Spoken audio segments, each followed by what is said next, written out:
찬송가 405장 주의 친절한 팔의 안기세 찬송 부르시면서 2024년 5월 21일 화요일 아침 새벽 기도회를 시작하겠습니다. 찬송가 405장 함께 찬송하겠습니다. 주의 친절한 팔의 안기세 우리 마음이 평안하리니 항상 기쁘고 복이 되겠네. 영원하신 팔의 안기세 주의 팔에 그 크신 팔의 안기세 주의 팔에 영원하신 팔의 안기세 날이 갈수록 주의 사랑이 두루 광명하게 비치고 천성 가는 길 편히 가리니 영원하신 팔의 안기세 주의 팔에 그 크신 팔의 안기세 주의 팔에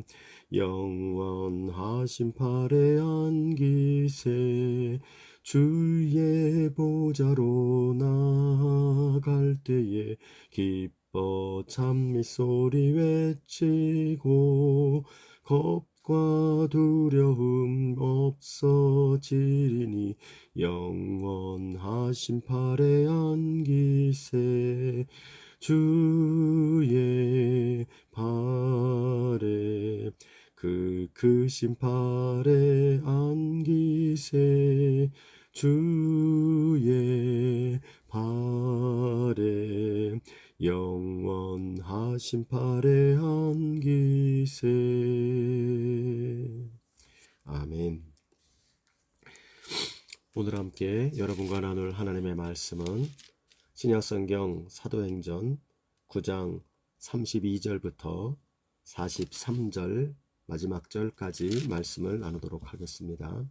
사도행전 9장 32절부터 43절까지의 말씀을 저와 여러분이 한 절씩 나누어서 읽도록 하겠습니다. 제가 먼저 32절 말씀을 읽습니다. 그때에 베드로가 사방으로 두루 다니다가 루다에 사는 성도들에게도 내려갔더니 거기서 에니야라 하는 사람을 만나매 그는 중풍병으로 침상 위 누운 지 8해라. 베드로가 이르되 에니야야 예수 그리스도께서 너를 낫게 하시니 일어나 내 자리를 정돈하라 한데 곧 일어나니 루다와 샤론에 사는 사람들이 다 그를 보고 주께로 돌아오니라. 요바에 다비다라 하는 여제자가 있으니 그 이름을 번역하면 도르가라. 선행과 구제하는 일이 심히 많더니 그때에 병들어 죽음에 시체를 씻어 다락에 누이니라. 루다가 요바에서 가까운지라 제자들이 베드로가 거기 있음을 듣고 두 사람을 보내어 지체 말고 와 달라고 간청하여 베드로가 일어나 그들과 함께 가서 이르매 그들이 데리고 다락방에 올라가니 모든 과부가 베드로 곁에 서서 울며 도르가가 그들과 함께 있을 때에 지은 속옷과 겉옷을 다 내보이거늘 베드로가 사람을 다 내보내고 무릎을 꿇고 기도하고 돌이켜 시체를 향하여 이르되 다비야야 일어나라 하니 그가 눈을 떠 베드로를 보고 일어나 앉는지라. 베드로가 손을 내밀어 일으키고 성도들과 과부들을 불러들여 그가 살아난 것을 보이니 온 요빠 사람이 알고 많은 사람이 주를 믿더라. 베드로가 요빠에 여러 날 있어 시몬이라 하는 무두장이의 집에서 머무니라. 아멘. 오늘은 여러분과 함께 이제 사도 바울이라고 하는 그 중요한 이 사도행전에서 어찌 보면 이방인의 사도로서 예루살렘 교회를 넘어 땅끝까지 이르는 흩어지는 교회의 중심이 될 수 있는 그런 중요한 인물이 어떻게 회심을 하고 어떻게 그가 예수를 믿고 제대로 회심한 자가 되었는지를 증거하는 그 이야기를 잠시 멈춰서 이 사도 바울의 등장의 이야기를 일단 우리가 보게 되고, 그래서 사도 바울을 잠시 밀어두고 이제 새로운 이야기를 이야기하고 있는 장면에 오늘 들어가게 됩니다. 오늘부터 이야기하는 그 12장에까지 이르기까지 벌어지는 일들은 다른 말로는 베드로 행전이라고도 합니다. 왜냐하면 이제부터는 베드로가 어떻게 구체적으로 이 흩어지는 교회의 사역을 이끌어가는 사람이 되었는지를 소개합니다. 이것은 중요한 얘기죠. 왜냐하면 모이는 교회의 중심이 됐던 그 사도들 중에서도 베드로는 그 사역의 중심 역할을 했던 사람이고, 또한 이 흩어지는 교회의 이 사역에도 베드로가 굉장히 중심적인 역할을 했음을 보여주고 있기 때문입니다. 그러므로 이 사도행전에 나타나는 예루살렘 교회를 중심으로 하는 모이는 교회와 또한 이방인의 선교를 감당하는 안디옥 교회를 중심으로 하는 흩어지는 교회, 이 교회는 그 본질이 같지요. 그것은 바로 사도적인 사역이라고 하는 예수님의 사역을 이어가는 사도적 사역에 의하여 생겨난 두 중심된 교회였음을 보여주는 그 내용의 연결선에서 이 베드로의 사역을 기술하고 있는 것은 매우 중요하고도 적절한 그러한 기술이라고 말할 수가 있습니다. 오늘의 본문에서는 이 베드로의 사역을 이제 예루살렘 교회를 일으키는 모이는 교회를 만들었을 때의 그의 사역을 했던 것과 함께 이제 오늘의 본문에서는 이 흩어지는 교회를 일으켰던 그 또 하나의 교회를 만들어 갔던 베드로의 이 흩어지는 교회를 향한 사역을 이제 소개하고 있는 첫 장면이라고 말할 수가 있습니다. 우리는 잘 기억을 해야 합니다. 교회는 모이는 교회만, 잘 모이는 교회만 되어서는 안 되는 것입니다. 사도적 교회는 예루살렘 교회를 본받는 모이는 교회라는 모습도 분명히 가져야 되고, 뿐만 아니라 그 교회가 거기에 머물러서는 안 되고 순교자적 신앙을 가지고 흩어지는 교회가 되어 이 안디옥 교회와 같은 흩어지는 교회의 중심이 되어지는 그 두 가지의 모습을 모두 갖추고 있는 것이 사도적 교회와 사도적 신앙의 특징이 되어야 한다는 것을 우리가 다시 한번 기억을 해야 합니다. 잘 모이는 성도 되셔야 합니다. 그러나 동시에 잘 흩어지는 성도도 되어야 합니다. 교회도 잘 모이는 교회에 부흥하는 교회가 되어야 합니다. 그러나 거자리에 머물러서는 안 되고 잘 흩어지는 그러한 교회도 되어야 하는 것입니다. 이것이 사도행전적인 초대교회의 모습이라는 것을 기억하고 우리 한국교회가, 그리고 저와 여러분이 속해 있는 교회가 이러한 사도적 교회의 특징을 잘 이어가는 모습이 되기를 위하여 기도하고 우리 자신들을 잘 준비해가는 우리가 되기를 바랍니다.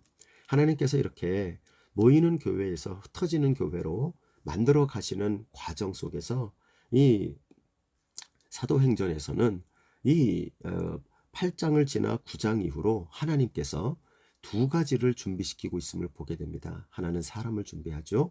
그 사람은 바로 사도 바울이라고 하는 사람을 준비합니다. 오늘도 저와 여러분이 이 시대에 작은 사도 바울들이 되기를 바랍니다. 흩어지는 교회의 그 역할을 충실하게 잘 감당하는 참으로 멋진 이 사도 바울의 모습이 저와 여러분 안에 작은 사도 바울, 우리는 결코 사도 바울 같은 사람은 될 수도 없고 사도 바울 같은 똑같은 사람 되는 것도 바람직하지 않지만 그 사도 바울 안에 있었던 흩어지는 교회, 이방인을 위하여 땅끝까지 흩어지는 교회의 그 모습을 감당하는 중요한 그 사람, 하나님이 중기시키는 사람 중 하나로 우리도 세워지는 은혜가 있기를 바랍니다. 그리고 또 하나, 이 9장 이후로 얘기에서 나오는 것은 이방인들을 위한 사도와 함께, 사람과 함께 이방인들을 위한 공동체, 다시 말하면 교회를 준비시키는 내용이 나옵니다. 그래서 사도 바울이 이 9장 어제까지 본문에서 준비되는 모습을 봤다면 이제부터는 사도 베드로의 사역을 통해서 이방인들의 교회가 준비되는 과정을 보게 됩니다. 그 중에서 특기할 만한 건 고넬료라는 인물이 나타나게 되죠. 그래서 이 고넬료라는 인물, 왜 중요한고 하니 이 사람이 최초의 이방인 그리스도인이기 때문에 이 사람이 이 베드로 사도의 사역의 열매로 나타나게 되는 중요한 최초의 이방인이 되어지고 이 고넬료의 가정으로부터 시작되어서 이제 이방인들도 복음을 받아들이고 그리고 그것이 사도들이 인준을 하게 되어지죠. 그걸 통해서 결국 어떤 결과가 나옵니까? 나중에 11장 그리고 13장으로 가게 되면 이 흩어지는 전 세계로 흩어져 나가는 굉장히 중요한 역할을 하는 그 교회의 구심점으로 이 안디옥 교회가, 다시 말하면 이방인들의 교회가 세워지는 것들을 보게 됩니다. 여러분, 우리 이 사실도 잘 머릿속에 우리가 기억해 둡시다. 참으로 하나님이 흩어지는 교회를 만들기 위하여 사람을 준비시키고 뿐만 아니라 홀로 감당하는 것이 아니라 교회를 준비시키더라. 이 모습을 잘 기억하셔서 우리가 세상 가운데 하나님의 나라를 참으로 열심히 일으켜 세우는 그 일이 이루어지기를 바라면서 언제나 우리의 관심이 나로부터 시작하여 하나님이 준비시키는 사람들에게 관심을 두시고 뿐만 아니라 하나님은 사람만이 아니라 교회를 일으키신다는 것을 기억하면서 우리가 언제나 이 땅 가운데 하나님이 준비시키는 이 흩어지는 교회의 사명을 감당하는 사람과 그 교회에 언제나 우리의 마음과 우리의 기도를 거기에 둘 수 있는 그런 은혜가 있어지기를 바랍니다. 이제 잠깐 객관적인 말씀을 제가 여러분에게 드렸습니다만 이제 우리가 당분간 사도 바울의 이야기를 잠시 접어두고 그리고 베드로의 사역으로 이어지는 소위 베드로 행전의 이야기를 우리가 살펴보도록 하겠습니다. 그것을 통해서 하나님은 참으로 많은 사람들을 쓰시는데 우리 베드로 사도, 이 중요한 베드로 사도를 통해서도 어떻게 이 흩어지는 교회로, 모이는 교회에서 흩어지는 교회로 하나님이 그 사람을 쓰시든가, 이것을 바라보면서 우리가 참으로 이 교회들이 사도적 교회, 사도적 성도들이 일어나고 또한 그들이 어떻게 이 신앙의 중요한 선배들이 이어가는 길들을 이어갈 것인지에 대해서 우리가 고민하고 교훈받는 우리가 되어지기를 바랍니다.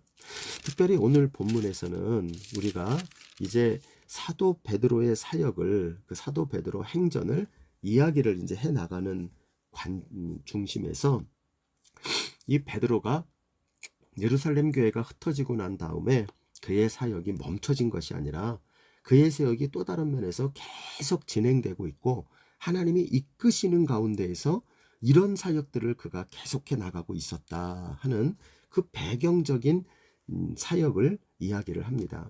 그래서 베드로 사도의 사역의 특징을 그 기본적으로 설명하고 있는 것이 오늘 본문의 내용이라고 이야기를 합니다. 여기에는 중요한 두 가지 사건이 나타납니다. 베드로 사도의 사역의 특징을 설명하기 위하여 이 누가는 사도행전의 오늘의 본문을 통하여 애니아라는 인물을 루따라고 하는 지역에서 고치는 사건, 그리고 다비다라고 하는 여제자를 그를 요빠라고 하는 동네에서 다시 살리는 사건, 이 고치고 살리는 이 사건을 베드로 사도의 핵심적인 두 가지 사역으로 설명을 합니다. 오해하지 마세요. 이 두 가지만 사역을 한 것은 아니죠. 수많은 사역을 했지만 그 중에서 베드로 사도의 사역의 특징을 설명하기에 제일 좋은 두 가지 사건을 그가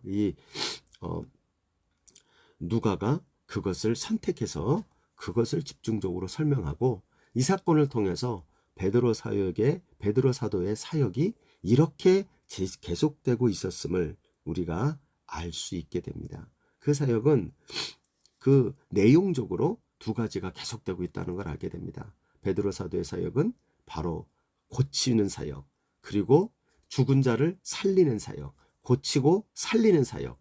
여러분, 이것이 어떻게 보면 복음의 본질이죠. 그리고 이 사건은 다시 말하면 누구의 사역이냐면 예수 그리스도께서 하시던 사역을 이어가는 사역을 베드로가 하였다 하는 것을 강조하고 있는 내용으로 이야기해 주고 있는 것입니다.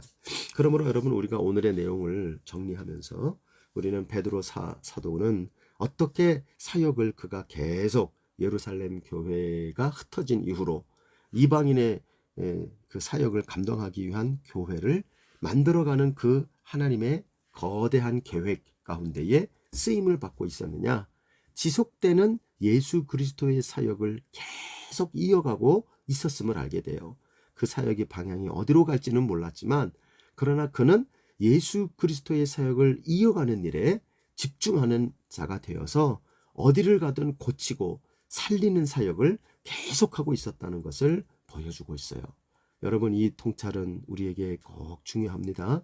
때때로 우리가 주의 일을 한다고 나선 우리가 뭐를 해야 될지를 모르겠다, 어디로 가야 될지를 모르겠다, 어떻게 해야 될지를 모르겠다라고 생각을 할 때가 많아요. 그러나 그 답은 뭡니까? 어디로 가고 어떻게 해야 될지는 몰라도 우리에게는 하나가 딱 있죠.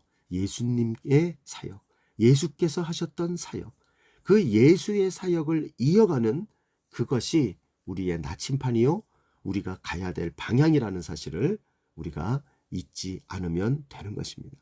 어찌든 여러분, 우리가 일평생 살아가며 우리의 그 사역의 결과물을 하나님이 어떻게 쓸지는 모르겠지만 우리는 그저 주어진 환경 속에서 날마다 예수님의 사역을 이어가는 자가 되어 그 예수님의 사역을, 바로 이 고치고 살리시는 사역을 그저 한 발짝씩 부르심을 따라 갔던 것처럼 우리도 그렇게 걸어가는 자가 되어지면 그 끝에 분명히 하나님께 놀라운 계획하에 붙잡힌 쓰임받는 그러한 우리가 될 줄로 믿습니다. 그러므로 여러분, 모른다고 당황하지 맙시다.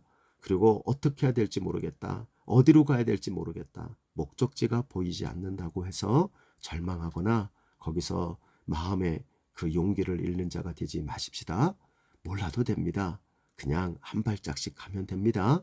예수님의 사역을 이어가는 모습이라면 우리는 그냥 묵묵히 인내하고 걸어가다 보면 결국은 그 사역을 하나님의 나라에 주께서 계획하신 대로 귀하게 쓰이는 역사가 나타날 줄로 믿습니다. 그러면 이 오늘의 본문에서 이 베드로 사도가 이 예수님의 사역을 이어가는 사역이었다는 것을 어떻게 구체적으로 좀 더 이야기를 할 수 있는가? 오늘의 제가 정리해 드리는 말씀은 이 본문을 주예한 존 스타트 목사님의 BST에 나와 있는 내용을 제가 정리해서 드리는 말씀입니다. 그러므로 오늘 드리는 말씀은 저 개인의 통찰이 아니고 존 스타트 목사님의 통찰이라는 것을 기억하시면서 그분의 정리한 내용을 우리가 다시 한번 요약하면서 그분의 관점, 그리고 그분의 요약하신 내용을 통하여 오늘의 본문의 내용을 잘 이해하고, 그렇구나, 베드로 사도의 사역의 특징은 바로 예수님의 사역을 이어가는 것이었구나, 우리도 예수의 사역을 이어가는 그 길로 걸어가면 베드로 사도의 사역을 이어가는 후배 작은 사도들이 될 것이고, 그런 교회를, 우리가 사도적 교회를 만들어가는 자들이 될 것이다, 이렇게 기억하면 좋겠습니다. 먼저 오늘의 본문에서 나타나는 특징 중에 첫째는 이 베드로 사역, 베드로의 오늘 본문에 나오는 사역의 제일 된 특징은 바로 예수님의 모범을 따르는 사역이었다, 이렇게 보여주고 있는 내용으로 보입니다.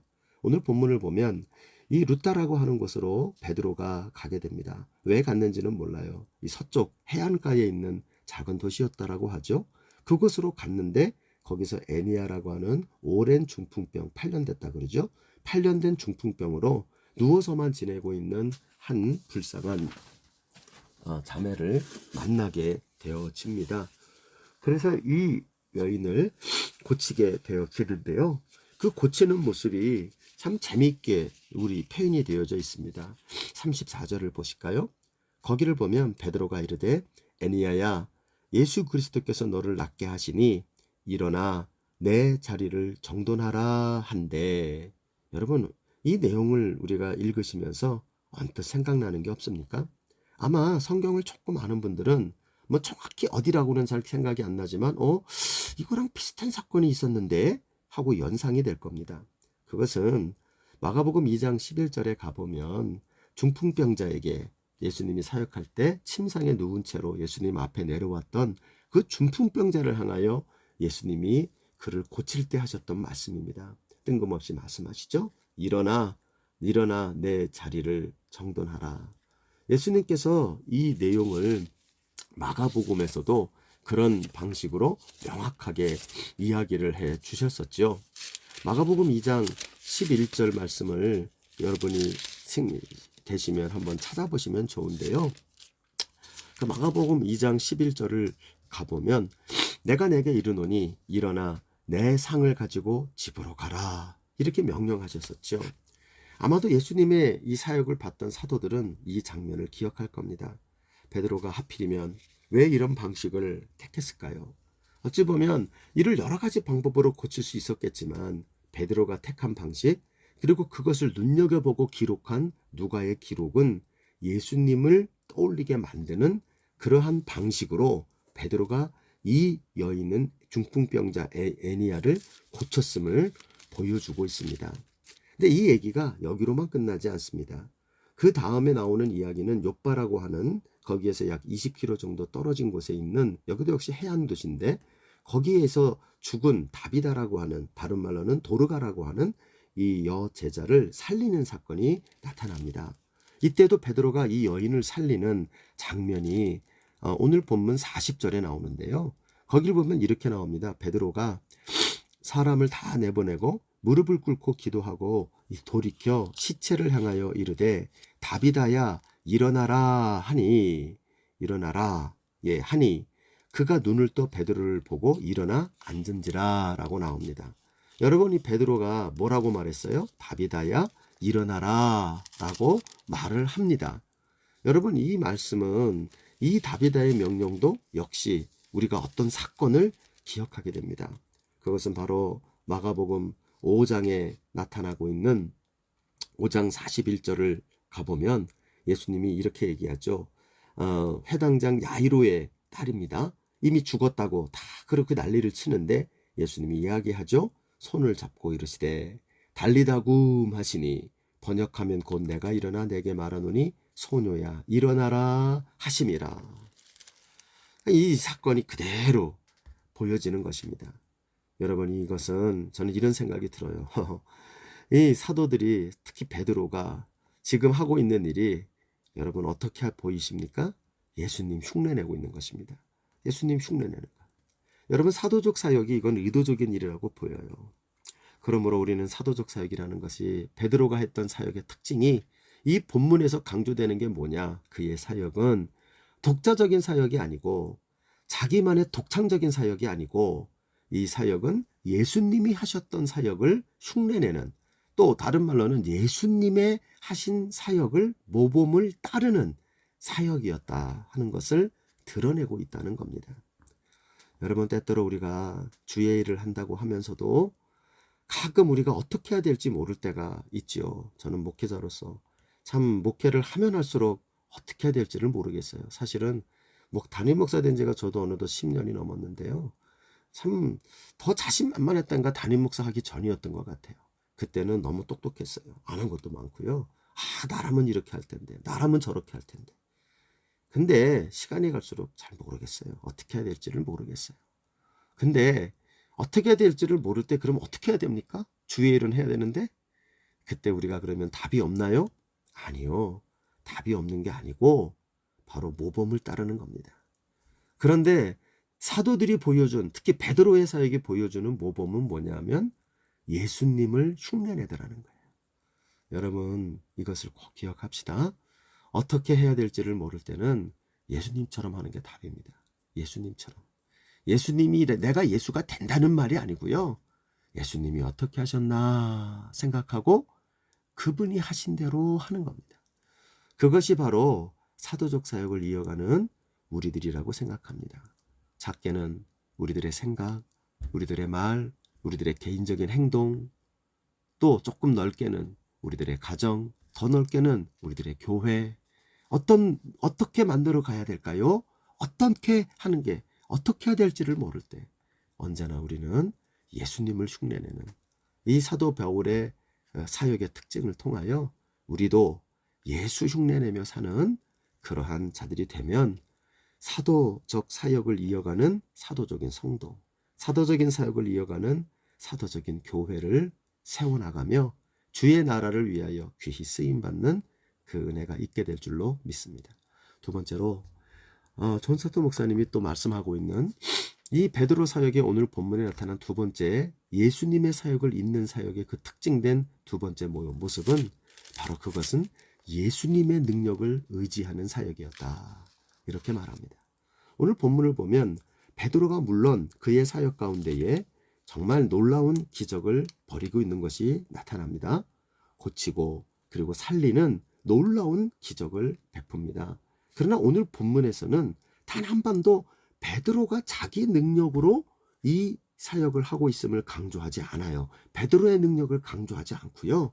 오늘 본문에서는 그 베드로가 베푼 치유와 그리고 그의 살리는 이 사역의 능력이 어디서부터 왔느냐? 예수에게서부터 왔다. 이것이 강조되고 있음을 알게 됩니다.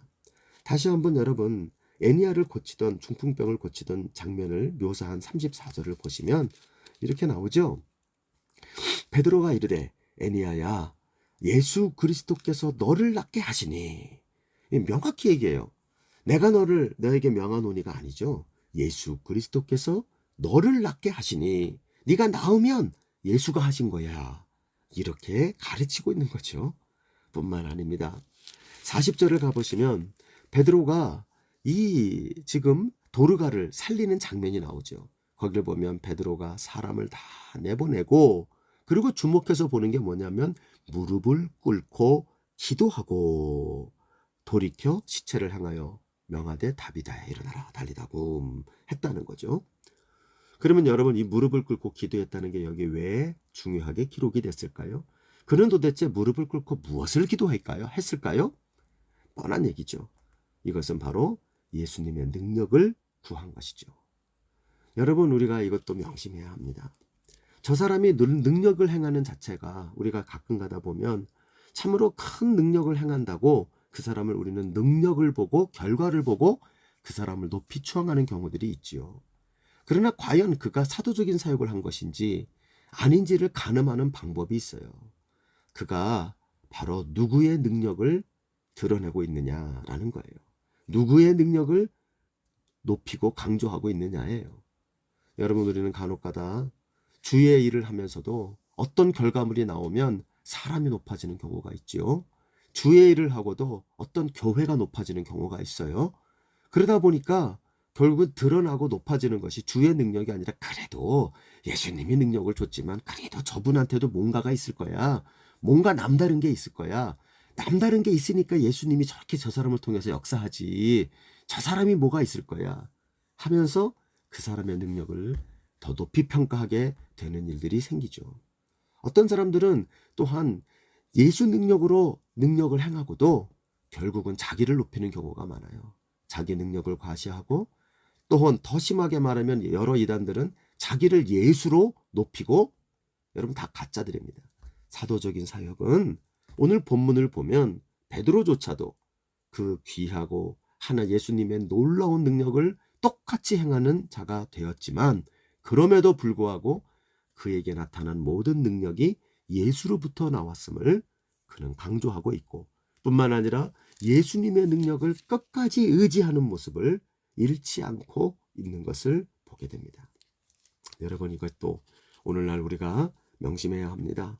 능력이 있는 게 중요한 게 아니라 우리의 능력이 어디로부터 왔는지를 분명하고 잊지 않고 그 능력의 기원이 예수라고 하는 사실을 모든 사람에게 그리고 특히 내 자신에게 깊이 각인하는 사역이 되어질 때 그것이 바로 예수님의 사역을 이어가는 사도적 사역, 사도적 교회라는 것을 보여주고 있는 것입니다.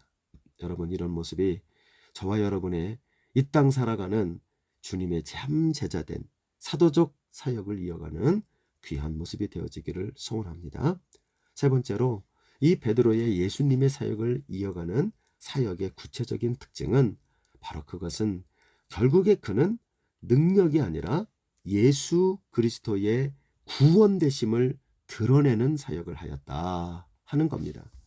예, 그건 무슨 말인고 하니 우리가 간혹 가다가 주님의 능력을 드러내는데 그 최종적인 목적지를 잊어버릴 때가 있어요. 여러분, 예수님이 이 땅에 오셔서 수많은 기적과 능력을 발하셨는데 그 목적이 뭐였습니까? 고치는 겁니까? 그 사람의 눈먼 자를 눈뜨게 하는 겁니까? 가난한 자를 부자 되게 하는 겁니까? 그리고 뭐 어려운 자를 회복시키는 겁니까? 회복이 또 단순한 생명이 주님의 사역의 목적이었나요? 여러분, 그렇다면 왜 다시 우리가 아는 나사로는 살렸는데 다시 죽었죠? 예수님이 고쳐준 자들은 그러면 영원히 그들은 건강해야 되는 거 아닙니까? 그렇지 않아요. 그렇죠? 예수님이 고친 사람들도 죽었고 예수님이 살린 사람들도 다시 죽었죠. 그러니까 여러분, 이걸 통해서 예수님의 그 모든 기적과 놀라운 고침과 베드로가 하고 있는 그 사역, 치유의 사역은 그 자체가 목적이 아니라는 거예요. 그것을 넘어서 그것은 무언가를 드러내기 위함이에요. 그게 뭡니까? 바로 한 단어로 말하면 구원이에요. 영생이죠. 즉 하나님의 자녀가 되고 영원하신 하나님의 부활하시고 그 영생을 주시는 하나님의 영생, 그 영원한 생명이 가장 귀하다. 이 세상에서 잘 살고 잘 먹고가 중요한 게 아니라 그것은 하나님이 참으로 죄인들도 구원하시는, 절망 중에도 다시 살리시는 놀라운 하나님의 구원을 드러내는 하나의 도구일 뿐이요, 그 자체가 목적은 아니라는 거예요. 오늘 본문에서 특별히 이 나타나고 있는 일어나라 라고 하는 이 일어나라라는 단어가 나타납니다. 이 두 사람을 고칠 때 그 단어가 나타나는데요, 34절에도 보면 그리스도께서 너를 낫게 하시니 일어나 라는 단어가 나타나죠.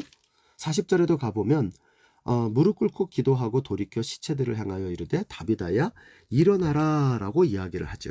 이 일어나다라는 단어가 상당히 특이한 단어요, 특별한 단어다 하는 사실을 강조하고 있습니다. 여러분, 그것은 왜 그렇게 이야기를 할 수가 있는고 하니 이 단어 헬라어로 아니스템이라는 단어가 쓰이는데요, 이 단어는 신학적으로는 특별한 단어입니다. 이것은 그냥 일어나는 게 아니고요, 이것은 뭘 말하냐면 하나님이 죽은 자를 죽은 자리에서부터 일어나게 하는, 죽은 자리에서부터 일어나게 하시는 그 일어남, 다시 말하면 부활시키시는 하나님의 구원을 설명할 때 신학적으로 이 단어가 쓰입니다. 그러므로 이거는 단순하게 그냥 일어난다는 의미가 아니라는 거예요. 신학적인 의미는 훨씬 더 깊고 넓습니다. 오늘 이 본문에 쓰인 베드로가 한 일어나라는 이 명령어는 그것은 단순한 치유, 단순한 생명이 아니요, 영원하신 하나님이 주시는 이 세상은 절대 줄 수 없는 하나님의 영원한 구원, 예수로부터 우리에게 주어지는 영원한 구원, 그것을 가리키고 설명하는 것이 바로 베드로의 사역의 특징이었다는 겁니다. 여러분, 우리가 오해하지 마세요. 사도적인 사역을 어떤 사람들은 너무 치유와 기적에 집중을 해서 이 사도적인 사역은 기적이 일어나야 된다, 사도적인 사역은 치유가 일어나야 된다고 말하지만 아닙니다. 정확히 말하면 치유와 기적이 일어나는 게 아니라 구원이 일어나야 되는 것입니다. 구원이 일어나는 것이 바로 사도적인 사역의 특징이고 베드로의 사역의 특징인 것입니다. 여러분, 저는 저와 여러분의 모든 이 땅에서의 사역이 기적과 회복이 아니요, 하나님, 기적도 일어날 수 있고 회복도 일어날 수 있지만 그것을 넘어가서 구원이 일어나게 하여 주시옵소서. 여러분, 이런 기도와 간구를 하는 우리가 되기를 바랍니다. 한국교회 안에, 그리고 우리 행복한 산울교회 안에 모든 사역들 통하여 이 베드로와 같이 예수를 이어가는 사도적 사역을 일으켜 주시고 그것을 통하여 하나님, 예수가 구원 되시는 하나님의 구원이 드러나는 사역이 되게 하여 주시옵소서. 여러분, 이것이 우리가 이어가는 베드로의 예수 그리스도의 사역을 잇는 사역의 특징이었다는 것을 기억하고 우리 모두가 하나님의 예수님의 구원을 드러내는, 물론 치유도 일어나고 회복도 일어나고 살리는 일도 일어나길 바랍니다만 그곳으로만 멈추는 것이 아니라 하나님, 구원이 일어나게 하옵소서. 여러분, 이러한 간구와 기도를 할 수 있는 우리 모두가 되기를 간절히 소원합니다. 마지막으로 이 예수님의 사역을 잇는 베드로의 사역의 네 번째 특징이 나옵니다. 그것은 바로 모든 사역의 결과가 예수님의 영광을 돌리는 것으로 마무리된다는 거예요. 예수께 영광 돌리는 것으로 마무리가 되더라는 거예요. 아멘입니다. 그렇죠? 이게 바로 예수의 사역을 이어가는 자들의 모습의 특징이죠. 그 모습이 이제 35절을 보세요. 35절을 보면 룻다와 사론에 사는 사람들이 다 그를 보고 주께로 돌아오니라. 아멘. 베드로가 애니야를 고쳤어요. 그걸 보고 그 일어난 애니야를 보고 어떻게 돼요? 와, 놀라운데? 하고 베드로의 팬클럽이 생긴 게 아니고 사람들이 거기서 예수께 영광을 돌리며 예수가 그리스도시다. 너도 나도 예수님을 그리스도로 인정해야 되겠다 하며 예수님께 영광을 돌리며 주께로 돌아왔다는 거예요. 이 얘기가 40절에 가면 43절에 가면 42절에 가면 이렇게 나오죠. 온 요파 사람들이 알고 많은 사람이 주를 믿더라. 결국은 이거죠. 그러므로 여러분, 이 사도적 사역의 특징, 베드로가 보여주는 사도적 사역의 특징은 바로 예수님의 사역을 이어가는 사역이었고, 그 결론이 뭐냐? 예수께 영광을 돌리며 수많은 사람들이 예수를 믿도록 믿는 자리로 돌아오게 만드는 이 일이 되었다는 거예요. 여러분, 저는 이런 증거들이 우리에게 나타났으면 참 좋겠습니다. 우리의 교회들이 또 우리의 모든 예수 믿고 사는 우리들이 참으로 그냥 예수를 믿고 있다는 종교 생활하는, 그리고 나 자신의 어떤 위안을 얻는 이런 취미 활동하는 사람 아무도 없고요. 우리 모두가 하나님 나라를 위하여 하나님의 나라의 귀 쓰임받는 이 흩어지는 교회의 사역을 잘 길을 닦아가는 베드로의 사역과 같은 우리들의 모습이 되기를 바랍니다. 예수님의 모범을 따릅시다. 그리고 예수님의 능력을 언제나 구합시다. 그리고 기적과 회복도 좋지만 그것이 목적이 아니라 그것은 수단이요, 구원을 드러내는, 구원이 임하는, 예수님의 예수 이름 믿고 구원받는 자들이 일어나는 그 사역이 됩시다. 그리고 결국은 예수님께 영광을 돌리는 우리들이 되기를 바랍니다. 모쪼록 이런 모습을 통하여 우리 모두가 이 베드로가 예수님의 사역을 잇는 그러한 사도적 사역을 펼쳐나가면서 결국에는 이 안디옥 교회와 고넬료라는 사람을 회심시키는 곳으로 연결되고 그것이 흩어지는 교회의 놀라운 사역을 일으키는 그 구심치되는 교회를 향하여 나아갈 수 있게 되었던 것처럼 우리들도 그런 귀한 주님의 나라를 닦아가는 이 시대의 사도적 교회와 성도들 되는 은혜가 있기를 주의 이름으로 축원드립니다. 주님 가르치신 기도로 마무리하겠습니다. 하늘에 계신 우리 아버지여, 이름이 거룩히 여김을 받으시오며 나라의 임하옵시며 뜻이 하늘에서 이룬 것 같이 땅에서도 이루옵시며 오늘날 우리에게 일용할 양식을 주옵시고 우리가 우리에게 죄 지은 자를 사하여 준 것 같이 우리의 죄를 사하여 주옵시고 우리를 시험에 들게 하지 마옵시며 다만 악에서 구하시옵소서. 대개 나라와 권세와 영광이 아버지께 영원히 있사옵나이다. 아멘.